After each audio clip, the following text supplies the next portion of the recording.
Saudara-saudariku yang terkasih, salam sehat dan sukacita selalu, berkah dalam.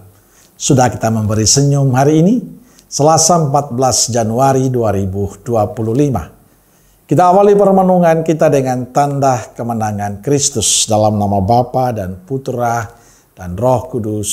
Amin. Permenungan kita diambil dari Injil Markus bab 1 ayat 21b sampai 28.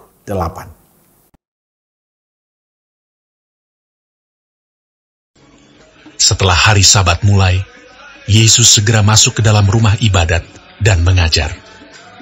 Mereka takjub mendengar pengajarannya, sebab ia mengajar mereka sebagai orang yang berkuasa, tidak seperti ahli-ahli Taurat. Pada waktu itu, di dalam rumah ibadat itu, ada seorang yang kerasukan roh jahat.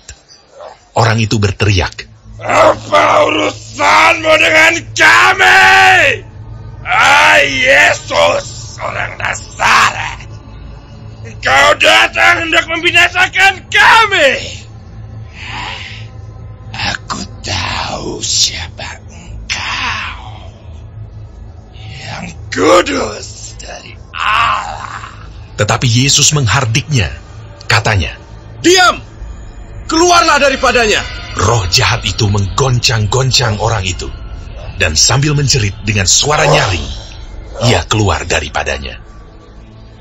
Mereka semua takjub, sehingga mereka memperbincangkannya. Katanya, "Apa ini? Suatu ajaran baru. Ia berkata-kata dengan kuasa. Roh-roh jahat pun diperintahnya, dan mereka taat kepadanya." Lalu tersebarlah dengan cepat kabar tentang dia ke segala penjuru di seluruh Galilea. Saudara-saudariku yang terkasih, Yesus dengan penuh kuasa dan penuh wibawa mengajar banyak orang. Orang-orang takjub mendengarnya. Ia mampu menghadapi segala situasi yang dihadapi, termasuk ketika menghadapi seorang yang kerasukan roh jahat. Orang itu berteriak, "Apa urusanmu dengan kami, ya Yesus, orang Nazaret? Engkau datang hendak membinasakan kami. Aku tahu siapakah engkau, yakni yang kudus dari Allah." Tapi Yesus menghardiknya, katanya, "Diam, keluarlah daripadanya." Dan roh jahat pun itu keluar. Pengajaran Yesus penuh wibawa karena ada kesatuan antara Yesus dengan Bapanya. Maka tidak mengherankan setan pun takut. Ini beda dengan orang-orang Farisi dan para ahli Taurat yang hanya kelihatan suci dan mampu, tapi sebenarnya tidak. Sebagai seorang yang dibaptis, sebenarnya kita diberi kuasa oleh Allah. Namun kita kurang membangun relasi yang baik dengan Allah. Kita masih ragu dan kurang percaya sehingga kita tidak mampu menggunakan kuasa itu dengan baik.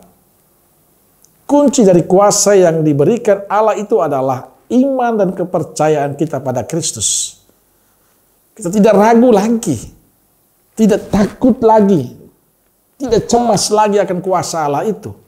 Dan kita percaya Allah memberikan kuasa itu kepada kita, sehingga kita mampu melakukan sesuatu untuk sesama kita yang kita layani.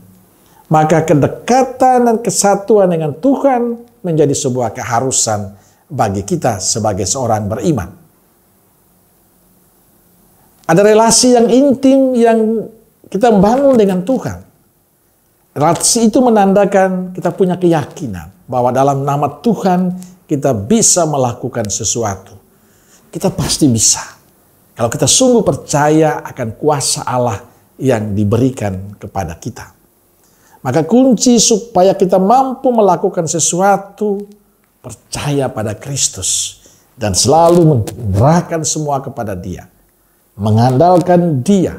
Dan karena kuasa itulah kita mampu melakukan sesuatu yang baik untuk banyak orang.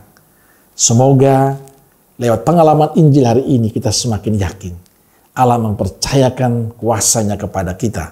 Tinggal bagaimana kita menjadikan hidup kita berkat bagi sesama yang lain. Amin. Semoga Allah yang Maha Kasih memberkati saudaraku sekalian, Bapa, Putra, dan Roh Kudus. Amin. Roh Kudus Nazaret, doakanlah kami. Amin. Berkah dalam.